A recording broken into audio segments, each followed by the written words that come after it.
My name's Chris. This is the Washing Up Presents the Dishwasher Chronicles. I have to say that because there's no Christy, but I do, however, have, let's face it, the man who described himself as the enthusiastic Greek gay boy with a mullet. Ladies and gentlemen, it's Conor. Hello, Chris. How you going, mate? I'm outstanding. How are you? I'm really good now. I'm really good. I think an elimination's meant to be quite upsetting, but I've received so many bloody, so many well wishes and love. It doesn't feel like I've been eliminated. It feels the opposite. They've like switched the script on how I should feel, to be honest. Bloody, by the way, might be the softest swear word ever used on this podcast. So well done. But I think it's one of those things, and everyone we've ever spoken to about it talks about the same thing, where it's like, it's supposed to be, oh no, I can't believe I've gone home. It's so sad. And then there's this outpouring. And the other night when the elimination happened, I was flooded, like literally flooded with messages of people going, so I know originally you said you probably weren't going to be talking to people this year, but can you please talk to Conor? And I'm like, yeah, I can. Yeah, I don't know. That means the world for anyone who's messaged you, because they probably messaged me as well, because there was hundreds that came in. And I'm the oldest 28-year-old that I know. So getting back to everyone really took about 3 solid days. But the outpour has been insane. And I think when people believe in you and they want someone to win, it means a lot to a lot of people. And I think that's really nice, because it means they were committed to my journey. It's one of those things that you see a lot of, especially in recent years with MasterChef, is that it's about people connecting to the personalities or the journey, or seeing something that they either haven't seen or they really want to see a lot more of. And I think one of the things for you is that there's a lot, as you said, you are the most Conor person that you know. And it's a very good description. And I like people that describe themselves that way, because I think that's probably someone that makes you more genuine. It makes you more authentic, because you can't go, I'm a little bit of this and a little bit, like, I'm the most kind of person ever. Yeah, it was interesting you say that as well, because I think I came onto the show and I was going to last the first, 2 episodes, and we'll say goodbye. And I was like, I've got nothing to lose. And I think as people see me, I think I also, despite my short time there was quite a journey. I got a lot better very fast, and I was really trying to absorb as much as I could, and I was trying to catch up to everyone's experience. And I think I may have come across as quirky, the guy with the mullet, the earring guy, blah, blah, blah. And I'd like to think at the end, people were like, no, we now know Conor. It wasn't a shtick. It wasn't this thing I tried to put on. We've more fallen for the person opposed to all these little gimmick things that maybe they started with. I think as well, a large percentage of the audience just felt that you needed to go home and be with your plants. And that was also part of it too. It was time. Like, oh my God. The plants were lonely, and somebody needed to go back and check on them. And, how are they doing? My housemates, they're alive. My housemates did an admirable job, is the word I'm going to use. What I love about that is adequate job, which means there were reservations. There was reservations, absolutely. That no one's died, therefore I've been able to bring them back to their joyous life. No plants were harmed in the making of this season, which is great. Look, that's possibly the most important element of everything, is that no plants were harmed. They need to put that needs to go on a warning at the end of each episode. No plants were harmed in the making. Although, actually, when people go to the garden, not necessarily. Oh, a little tidbit on the garden episode. It was please mayhem. I'm sure you remember the mystery box where we got to choose 2 ingredients. Yes. And I remember, and I picked fig leaf and lemon myrtle, pretty easy leaves to grab. Yep. I have never seen animals pull out vegetables at the rates my other competitors pulled them out. My heart was dropping, and I had to go in and cook a cake, and I don't know how I got a top dish that day. I was like, the garden's not the same. Again, the plant parent in the corner going, the horror. I can't. How do I cope? I mean, look, I'm cooking under stress. I'm cooking under pressure. I'm cooking under homicide. It's literally homicide. The tomatoes in the basil area, I'd like to think, has just regained health months later. There's like this moment where like people are looking like everyone sort of, and it's one of the tropes with everyone who like live tweets along with us about the Vespa and things like that. I'd like to think now that people forget the Vespa, they're looking out for how the tomatoes are recovering. Yeah. And I would like them to message me and just let me know as time goes on, because it was a painful day, as joyous as it was. And I think I just left the garden so quickly. There's no footage of me really in the garden because I was like, I can't handle this. Yeah. I mean, there's a future. I think there's a legitimate future, and we will talk about things like, food and all that sort of stuff, and that's coming. But I think there's a genuine future if you want it, as maybe we add in for the future seasons, the MasterChef gardener, and just like the person out there in the garden protecting it, not even tending it for people to use, standing guard with like a pitchfork. Yes. Come on, I dare you. Or even just in the corner with my little long straw hat being like, what are you doing? What are you using it for? How much do you actually need? Would you like me to get it for you? I need you to justify your use in a 500-word essay. Yeah. And then, and only then, will I let you take it. Yeah, I think pitch it, because any reason to go back on that set in that garden, I'm there for. Oh, yeah. So with regards to that, the one of the things that it's a theme every time I've spoken to anyone who's been on the show is the differences between watching MasterChef and being on MasterChef. Now, for me, like whenever I've spoken to people, it's about when you are watching it, were there things you watch where you're like, oh yeah, that, we'll avoid that. Well, that's really silly. And then when you're on there, you're like doing them, and later on you look back and go, what was that? I thought I'd avoid that.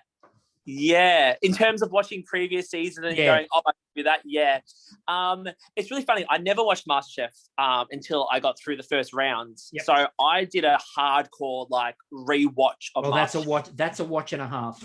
Oh, and they're big episodes. So I to be honest, it was funny watching. I was like, I had an idea of flavors, but I was so new to cooking that I didn't actually have the feeling of I can do that, because I only started cooking in COVID. Yep. So I was fresh to it. So I didn't have this higher than thou idea that I could cook better. So I was more genuinely, and you see my face on the show, I'm shook every time I get a top dish, because I'm like, something must have gone wrong. Like, they must have all fallen down. I've done a Bradbury and I've gotten top. Behold, that was not the case. I was just getting top dishes. So I think I had a very different experience than possibly everyone else who's done it. It's an interesting thing. And so when you're then watching yourself back, because that's the other one, watching yourself back, and everyone has a different experience of this that I've ever spoken to, but especially talking about, with your, experience and the way that you're like, I've just really started doing this and getting into this, and now suddenly I'm cooking on national television under time pressure. Yeah. How is it watching that back? I must say, I felt incredibly like the way, editing is a marvelous thing within itself. And I don't feel like I was edited badly. I think I was edited to be as true as myself. And I was really nervous because I can come across as quite dry sometimes with my humor. And like, I didn't know which way I was going to go until that commercial came out and they had me point blank telling Australia I'm a Greek gay boy with a mullet. And it was the moment I was like, I don't mind what they do from here on out, because they have tried to be as true to me in this commercial. So you can't really go backwards from that point. Yeah, you're like, I'm great. The whole time I was like, brilliant, perfect, change nothing. This is an excellent show. They showed everything I thought they were going to show, and they really didn't leave that much out. And I felt blessed by the entire edit that I got, and it was very true to what happened, which was the best part. And that's the thing, and that's everyone we've ever spoken to said it. It feels like the experience is exactly what they did experience at the time. And one of the things I think that the audience gets out of this a lot is the idea of trends, and we talk a lot about trends, and there are the MasterChef tropes, and you know where I'm going. So yes, I'll get it out of the way early. Let's do it. At what point did you personally watching realize that maybe everyone was leaning on ice cream a lot? Interesting. Yes, very valid point. Didn't see this question coming at all. No. So the thing about ice cream was I was a savory cook on the show, and me and Tom became quite close. And Tom was just like, start doing desserts, get the basics out of the way. And it was more of a me to find out if I could nail the basics. All my ice cream had a very different element with that. And I wanted that to be quite clear. Yeah. But for me, it was like, how can I make an ice cream they've never had before? And so I don't really put myself into the same ice cream group as the rest of them. I'm different to the rest of them. My ice creams were experimental. I was putting black olive and fig leaf and olive oil. Like, yeah. Also, when you kick a goal with the judges, you're like, oh, they like what I've done with that. Shoot again. And like for eliminations, you're like, oh, which obviously didn't pan out. But people also forgot, a lot of us were savory cooks, and ice cream is one of the first things you learn. And the idea is we should be adding and getting better over time. Whereas if Tom pulls out an ice cream, then maybe you're like, that would be a surprise to us because he knows so much. Yeah. And that's one of the things. And again, I get the concept of the ice cream. I think there was a moment on social, I think, where Deepinder put out the meme, which was the road with the Divergent car going off to the side. And it was everybody saying desserts and us making ice cream and everyone steering off to the side. I think there was in that one elimination, that was the moment where I think even the contestants watching went, maybe it was a bit too much. But look, as I said, I get your flavor thing. And I think your flavor description is valid. And I could see what you were doing. And that comes back down to this idea, and it's something that was in your promos and sort of in your story, was because you're not so much a traditional cook in terms of it's something you've done for a long time and been really focused on, that sort of experimental nature. I was definitely fearless. I think as soon as there was a dish or a recipe on the internet, I didn't want to do it anymore. Every dish I put up, I wanted people to go, I've never had that, and I want to do that. And I think with the ice creams and all that, people do forget there was a lot of other desserts happening, but they weren't getting top dishes. Yeah. So if middle ground, you don't get shown, essentially. Yeah. And this is how much the judges love ice cream. And some people were like, oh, they love ice cream. I need to stay here for a long time. I'm going to make them ice cream. And it's not even like, it's just such a simple equation when you're going crazy at that time. Yeah. And that was something we've talked about this before as well, on the pod in previous seasons, where we've said part of it comes down to, and I mean, Elena Duggan's talked about this with us before as well, where she said it's because it's so bang, bang, bang, bang, bang with the challenges. You don't get that time to sort of step outside yourself and have a look and go, okay, where are we at? You're into the next cook. And if you've seen, and this season as well, the other thing I think we've seen a lot of is a lot of people making things that have been like shown earlier in the episode, like when they've had, like the pasta maker came in and was doing this and this and this and this and this, and all these people went, I've always been inspired to make the pasta I've just seen. But the thing is, I don't like that's, I think from an audience at home, occasionally they can get a bit more cynical with that. And I understand it. But I also get the view of in there because you're under pressure. There's cameras. I've got to cook this dish to stay in. You see someone making this pasta and you go, might as well. Honestly. And for the guys who were cooking a lot, so there was probably a group of maybe 4 of us who were cooking pretty much every episode because we were in elims, immunities, and it was so much that by the time I left, I'd done 20 cooks in 20 episodes, which is mayhem, you know what I mean? And you don't plan on, and it's quite fast. You're not planning 20 dishes with different, you rock up that day and you go, what do I know? How can I hit the brief and can I execute it? And a lot of the time you're going to get some similar ideas, unfortunately. It's like you're sitting there going, now if I can just get myself an immunity to give myself a day. Legit. I'm screaming at Pinto, just like, give me a pin for a day so I can go learn a new technique. I was like, girl, you've had 10 years to practice. I've had 6 months. Give a boy a break.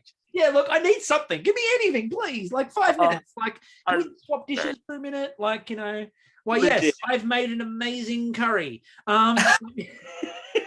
Could you imagine if the Greek boy tried to pull off a curry with this season? I'd be ripped to shreds. Oh, that would have been brilliant because I mean, it would have mixed your idea, as you said. I think you said once, fusion's not a dirty word.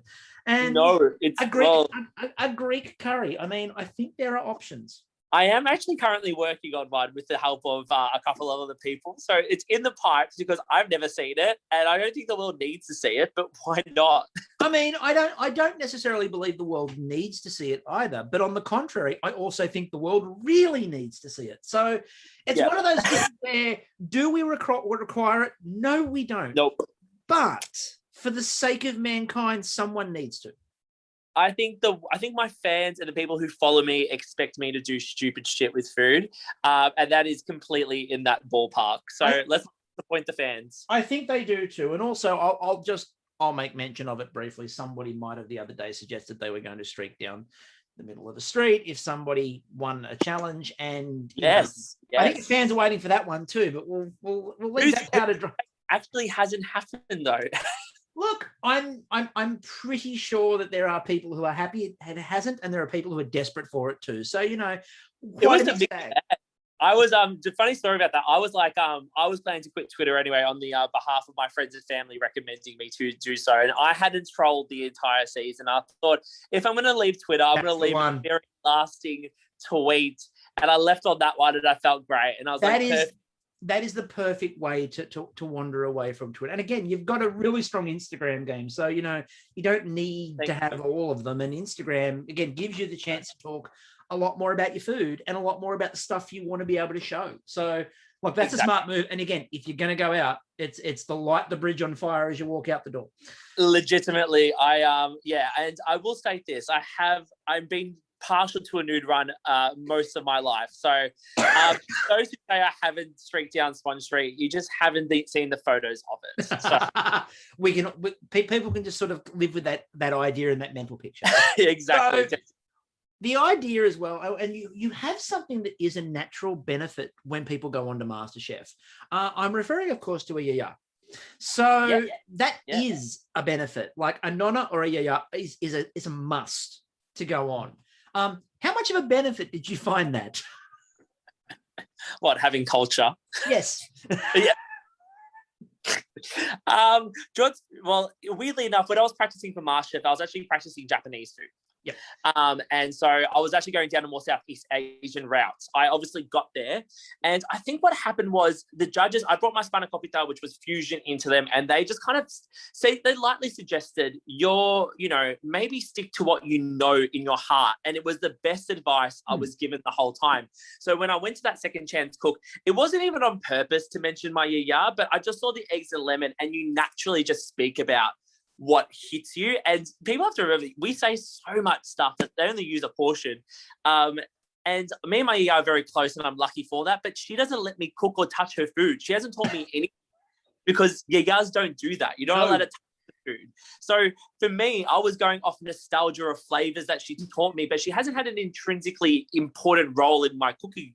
So I don't know what happened, but I'm a Caucasian boy, and luckily I've got a smidge of culture in me to it's the concept, it's the feeling, it's the vibe, Your Honor, of the whole thing. But it's the idea of I remember those flavors, I remember the way that she cooked, I remember this, I remember that, and in your head you're going, I remember it because she would not let me touch. I know the flavor of it. I don't know how to do it. Yeah, I watched her. I'm sure I've seen it once or twice. I'm pretty sure this is what she did. She went into the kitchen and went, "You must eat," and came out. And the next thing you know, there was food. It's legitimately that. And I think, with Greek food as well, I don't think I had that moment. I was like, Greek food hasn't really been done on MasterChef recently from my memory, or done to the level that I have loved that. And so to me, it just seemed like a great opportunity. I was like, you know what? Why don't I do Greek food? Like, I know it and I love it. And anyone who knows me, I always have a block of feta in my fridge. The amount of money MasterChef spent this year on feeding me feta in the apartments alone would have blown the budget. So it was nice to have something nostalgic with me at all times. So in terms of actual food influences, what is your sort of go-to influences? And I mean, I did do the bio read, obviously, and there were people mentioned that I'm quite fond of as well. So, for example, Erin Patinkin. Yes. We'll talk about that. But so who are your food influences? Working in restaurants for 10 years, probably a lot of chefs that no one on the podcast have heard of. Which is good. No, we've got a very wide variety. You'd be surprised. I know. I believe it. Yeah. There's a man called Josh Clark, who I worked with for years. Scott Lord, who's now at New Quarter in Richmond. Mm-hmm. These guys have literally just taught me logistically how to put food together. And you'll see it on the show. I was very good at curating a dish and placing it together in my plating and whatnot was a strength. And it came down to these guys and the amount of ideas they had that were excellent, but their execution and then the way they got flavor into dishes really inspired me. Yeah, and that's something that's important too, because I mean, when we talk about food influences, everyone goes the big guns, right? Everyone automatically goes the big guns. And look, I'll say that straight up, because every time I see Massimo Bottura, I weep with joy. Who doesn't? I adore that man. Any man who can make a dessert, I drop the lemon tart is a genius. You get away with it. I literally started one podcast simply so I could talk about the episode, that episode of Chef's Table. That was the whole reason I started one podcast, just to talk about one episode and just to talk about Massimo. But yeah, it's the chefs that aren't the big heralded ones often that are the ones that leave that strongest influence, because you've got more accessibility to their food. And yes, they're doing things in a way where they're not doing it completely for show. They're doing it a lot of the time. It's a passion project. It's something they adore. Yes. I think, yeah, especially for me, I think the reason I was so extremely humbled to be there is because I've worked with these chefs for years, and we're talking decades long in the business, right? And I have recipes on the internet and they don't. And that is just like, it shakes me, because I'm like, these are the guys who deserve their recipes on the internet. These guys do it day in, day out. And I watch them. They're not a celebrity chef. They're there at 11 o'clock every morning, and then they leave at 1 o'clock every night. And I see the processes they go through to make a dish that they give to just the general public, and the happiness that gives them. These are the people we should be looking up to, especially as a contestant, because these are the people we're going to be working with side by side. And that's part of, I think, the joy of watching things like MasterChef is that it's obviously you do have the big marquee weeks, and they do happen, and you know, they're important. But I think part of it too is just watching people with that subtle influence. And it's the subtle influences and the small dishes and those sorts of things that I think quite often have the more of the meaning for the audience, because it reminds them of someone small and some small dish where they go, went to this little hole in the wall somewhere and I sort of met this, and that was amazing and some of the best food I've ever had. Yeah. And it's a bit of that reflected on television at times. Yeah. I think if you ask anyone from the show who were the most excited to have in, it was anyone who was a local chef. And when we got local chefs in, Andrea's point example, like I'm sure people at home didn't know who that was. And there was some comments going, oh, look at everyone pretending to know who it is. Oh no, we knew who it was. We were dying. We were trying to get seated reservations on the weekend at his restaurant. Like, there's people like him who we just truly respect, because all of us are foodies. Yeah. You know, the big names are great, but, you know, especially because everyone got to move down to Melbourne and experience Melbourne food, Andreas was on the top of that list. And so I think people do forget that, like, we are hoping to move into the business that he's currently in as well. And like, you know, the big names is where we start off with, but the longer you're there, the more you have respect for the local talent that we have per se. And that's a large part of it, is this idea of, and I mean, obviously, and mentioning either Sydney or Melbourne often provokes the other to do a whole, you know, food scene argument about which is a better scene. And the answer is they're both brilliant. But in particular, like, again, they're both deep. So, for example, the Melbourne scene is incredibly deep, and I've got a lot of friends down there in Melbourne with the Melbourne scene, and I live in miscellaneous city because we like to keep it neutral and not say Sydney. But miscellaneous city. No. Yeah, no one ever knows where I'm in Sydney. Anyway, so, but again, Sydney's got the same thing. It's got this really deep dive culture, and there's 3 or 4 big names that everyone knows. And then there's a bunch of people that are just very well respected, and everyone goes, that's where you go for this, that's where you go for that. And I think often at times at home, we do forget that when we're watching it, because we get used to, and you know, now here's Yotam, and now here's Massimo and all that. And then it's like, and it's like, well, that's not on their level. But forgetting that you're dealing with people that love food and live it every day. 100%. And also, with borders closed, there is never a better opportunity to bring in talent that is right there. And being a restaurant manager, these are guys that I could have very easily been managing their restaurants. And I know what these people are like. And these are the people who truly care. You know, people get into, I think, food for 2 very different reasons sometimes. Sometimes it's fame and to get that applause back and all that. And sometimes it's for deep respect because they have really nailed food. And I think we had a lot of chefs come in that we just had so much respect for. And when you get people like that, you just don't want to let them down. You know, it's passion. It's passion for food, and it's passion for the different things that food represents and stands for. And I mean, that's something. And I've spoken a lot about this. Again, Elena Duggan has been on many times, and her passion for food and sort of food equity and culture, and that is sort of legendary. And she talks about that a lot. And it's something that I really admire about her is that her love of food and teaching food in particular is outstanding. And that's what you get, as you said, with the benefit of the not being able to bring everybody in this season because of borders, is that you get to see more of the local, and you get to see more of local food and local cuisine, and get to experience more of what is a brilliant food culture that quite often gets sort of overlooked. 100%. And it's also, I think COVID obviously is a horrible thing, but the way that you look at the contestants this year, and it's affected all of us in some different kind of format. And I think that's why we have such a young, hungry group, because a lot of people had lost jobs in our age group, and we're hungry to go change our lives. And this is why I feel like it feels like a very raw season of MasterChef watching it back, because a lot of us are. And I think that was probably the best part about it. And I think it also gives everyone an outlet too. And definitely.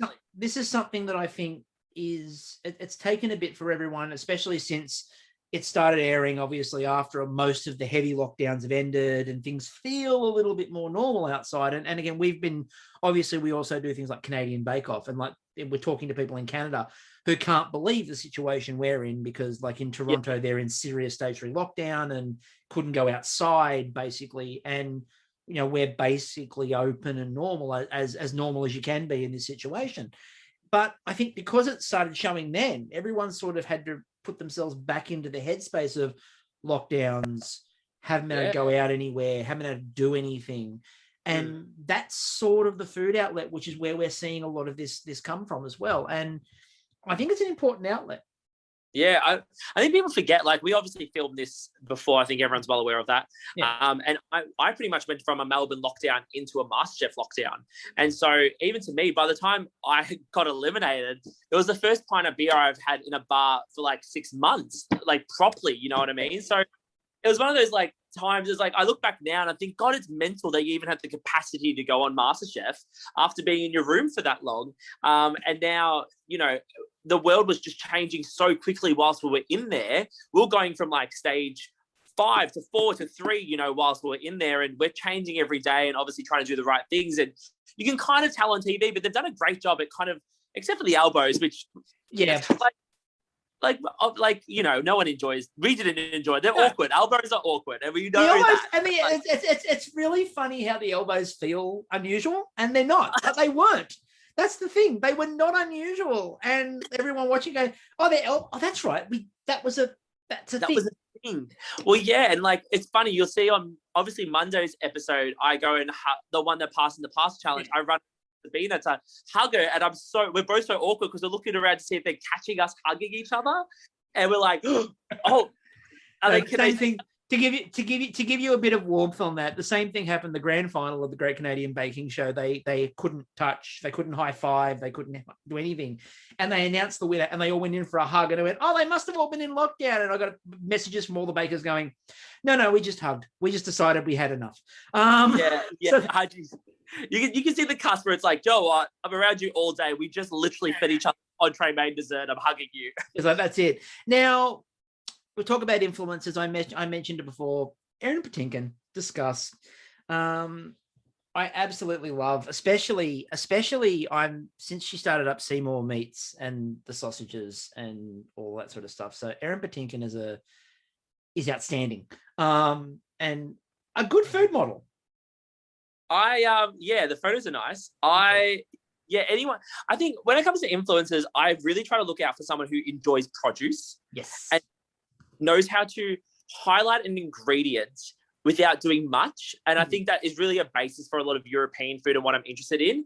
And she does it so well. And I think a lot of the people I'll follow, you'll see that kind of lineage of ingredients not just being destroyed into a puree or something like that for the sake of it, but and also just focusing on something specific and doing it so well. That's why Masters Week was so cool. You choose people who have done something to the extremity of the top. That's why Japan is top level with food and whiskey because someone goes in and does something perfectly and sticks to it. So yeah, mentioning Japanese whiskey, by the way, too, because Japanese whiskeys are outstanding. Yeah, without doubt. No, completely.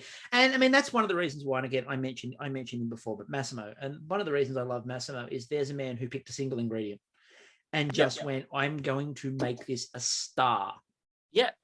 Yeah, I think it happens on MasterChef all the time. And I think that's why I found a lot of the briefs so much fun, where they gave you one ingredient and you had to hero that ingredient, because all they're doing is asking you, do you know how to manipulate this ingredient into a dish correctly? And I find that the most fun challenge you can get, because especially if it's an ingredient you haven't really used with. And the thing is, you can mutilate an ingredient 300 different ways most of the time. But usually I think Aaron's tomatoes dish with the vanilla really sticks out to me. The tomatoes, basil, vanilla, because he really did quite a simple dish. And go look at the recipe online.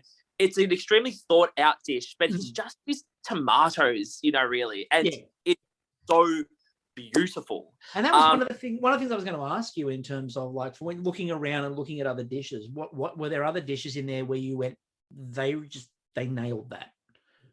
You know what's really funny? We kind of like, you're so in your own bloody world that you have no idea. I can't remember what most of my dishes looked like until they were green. And most of the time, I couldn't remember what they tasted like. Yeah. But there was ones that you would hear about and go, you're joking me. You've done what? There was, in my time, I think Aaron's lasagna, Aaron again, lasagna. Tom in the egg and chicken challenge did this beautiful meringue dessert with shards. There's a few times where I remember looking over and going, I am so out of my depth here. These guys are just doing stuff that I wouldn't even think of. But it's amazing because you want to be around that. You get better by being around that. Tom has struck me consistently as somebody who, if Bake Off is looking for somebody else, it's Tom. And like, he's just so suited. It's funny. So me, Tom and Dan are the closest people I've taken from this. And Tom is, I don't think people at home realize, he would go home at night and we'd be panicking and trying to cook and catch up. He would go home and just kind of like read a book and maybe make one thing. And he used to go in every day and just know. And that is within itself crazy. The amount of ratios he has in his head. I don't think people realize how good of a cook he is, and also how good his savory food is. Well, that's the other thing too, because I think the thing that with desserts, and again, I've seen a lot of this through baking and watching Bake Off and those sorts of things, because savory is often more feel and baking is a science. And it really is. That's the difference between the two of them. But if you can nail the baking and the technique and all of that quantity stuff, then savory's easy, because you've got the basics completely down and you can do anything. And so, like, it doesn't surprise me at all that, like, his savory stuff is brilliant, because he's so good at the quantities and the construction of desserts and baked goods in particular. And he knows so many techniques that I just look at it and go, well, now he looks at savory and goes, oh, yeah, straightforward. Well, he's an avid fisher. He loves seafood. Me and Dan and him be in the same room every night, just laughing that we got into the same competition as this guy, because he is, and the way his brain works is incredible. And I think he's the one who taught me how to do dessert. And I want to make a really clear point of this. He didn't have to. No. You know what I mean? No one needs to. And I ended up getting top dessert dishes purely off his help. And I had to go do it and yada, yada, yada. I do understand that. But like, you're talking about a man who's taken time out of his time in a very short amount of time to help me get further as a cook. You're dealing with a very extremely humble and beautiful person. And that's one of the things that, again, whenever we've spoken to people over the years from MasterChef, it's that feeling of that camaraderie and that, what do you need? How can I help you? How can I guide you? So I've got this thing here, you've got that thing there. Let's talk about this and sort of blend it. And it's part of that food journey idea. Definitely. I think, and there's no doubt we obviously helped each other in certain ways, and you have to. You see us on the screen, and I reckon a lot of people are just like, even in the first week, they're like, why are you crying about someone leaving? It's like, well, you don't know what's going on, it's an intense experience. Like, it's a very intense experience. Oh, mate, I probably cried 8 times. They didn't show any of them, thank God. That was just walking in. So, a couple of other things. So, my first other question to you is, speaking of like single ingredients, If production come to you and go, pick a single ingredient to set a challenge to, what are you picking? Am I picking for myself or am I screwing everyone else over? Everyone else. Everyone else. Do you know what? It would be, so there's a running joke in the group that I love dill. And it came in the Ottolenghi challenge where they were like, we need herbs for this. Yes. And they didn't show it on screen, but I'm flinging 300 dill in my hand and everyone on the game like, no dill. And I'm like, why? Don't Middle Eastern people use dill? They're like, no dill. Don't even use dill really on the show. And so I think I would like to lift the cloche and have dill and just have all my mates just go, oh, you're such an idiot. Of course you did that. Of course it's dill. Yeah, of course. You go, it's dill and it must be a dessert. And just leave it. Just leave it at that. Dill, dessert, out. And 24 ice creams, mate. Yeah, 24 dill ice creams. That's a whole other nightmare going on. 24 dill ice creams. The judges are like, look, we like ice cream, but come on. Come on. Now, we do need to talk about two of the greatest names for possible food establishments in history of mankind. Sit down, Dora. Yes. And shut up, Mike. Yes. Discuss. Yes. Well, when you work in restaurants for 10 years, you kind of sit there in your time and think, what would I call what I opened? And so I think the thing for me is my parents are my best mates. I'm a very blessed queer man in that regard. And it feels like the perfect way to just kind of thank them. But also it's fucking hilarious. So why I love it. I just remember growing up and my mum washing consistently, just always wiping and cleaning something as a Greek mum does. And just my dad screaming from the couch, half asleep, sit down, Dora, come and watch something, sit down. And my mum just screaming, shut up, Mike. So it's, if I hopefully will get to open it at some point, at least, it's mine and it feels mine and no one else could really open something called that. I mean, I was about to say, again, we opened with the idea of being the most Conor you could be. And I think that is the most Conor a restaurant could be. It matches your personality. It matches your personality perfectly. Sort of before I finish up, just want to sort of touch as well on the last part of it, which is having those three judges and having access to those three judges. And I mean, look, Australia likes all of them, but I mean, they are a little bit in love with Mel. That's very true. Yeah. And again, so what is it like to be able to get the feedback consistently from them and listen to them talk about food, which is a joy? Oh, it's such a joy. I am so happy you asked this question because they are as important to our journey, and the audience sees a percent of the and the constructive criticism they give us. Even with my black olive ice cream and cucumber granita, Jock turns to me and says, what else could you have done? Because this is on the way to like a hatted dish. There's never a point where they go, you're good enough, stop. Yeah. And they're trying to get so much. And you look at the cast, like we had out of 12 guys, 6 of us are gay. And I don't think that's by coincidence because of these new jobs. They all offer something so different. And to no one's shock, I'm sure, as soon as the cameras are off, there is such a deep care. I was enamored by Jock the entire time. He really knows. He can take a bite out of something and know where you've gone wrong, and it's incredibly impressive. Mel offers so much love. She would walk, if you're not feeling okay, she'll walk over to you in the middle of the cook, calm you down. Andy legitimately is always on to help. Like he sees what you're going through. I wouldn't have applied if it wasn't these 3 judges. And I know a lot of other people wouldn't have applied. Nothing with the other 3 judges, but these 3 felt more in line with where the age group and where the show is going. And that's something, by the way, just from an audience perspective, that's been reflected in the last 2 series, is how much love there is for these 3 in particular. There's just so much love and adoration for all of them. Definitely. And I think, and the amount of care they give for us, and we really put up incredible dishes early on. And a big, big reason to that is because of them. Like the dishes we're putting up, you could actually see in the final week. You know what I mean? There is some very cool stuff, not 24 on the same day putting up that great stuff, but there's always 2 to 3 who are putting up incredible stuff day in, day out. And it changes every day because the criticism and the constructiveness has been so strong from day one. And the last thing I want to sort of talk about before we wrap it up is the queer representation on MasterChef, which is absolutely wonderful to see. And it's something that MasterChef's always done, but it's often been a bit quieter.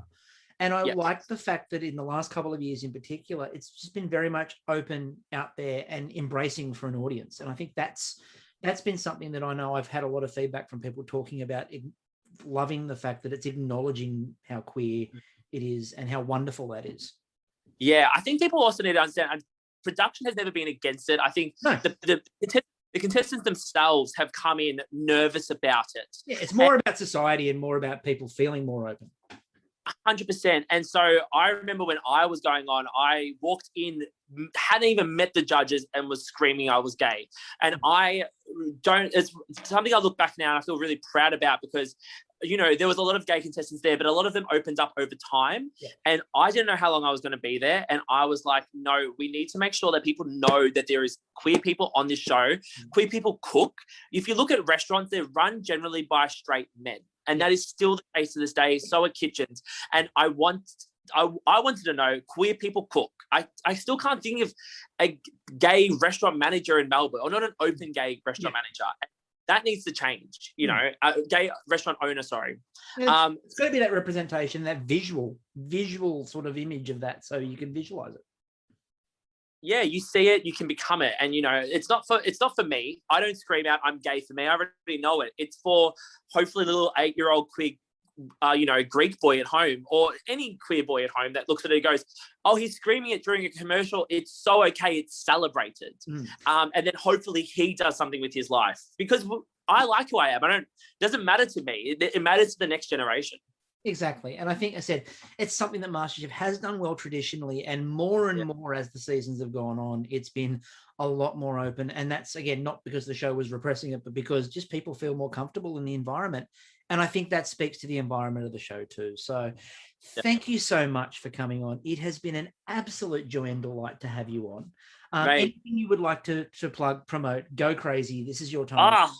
I'll promote the Instagram. That's probably the easiest place to get me. Creamy_confusion. Creamy, like in the ice creams that I do too many of, and confusion, like I don't know what I'm doing, _ in between those two words. And if you see me in the streets of Melbourne, say hello. A lot of you already have, but you know, I'm not really plugging anything yet because I need to go learn a lot more before I can start doing it. And I'm currently working on a mod Greek cookbook. So maybe in a few years' time, I will have something very strong to plug, and I'll come back to do so. I really do hope so. So thank you very much, Conor. Thank you very much, everyone, for listening, and we will catch you all later.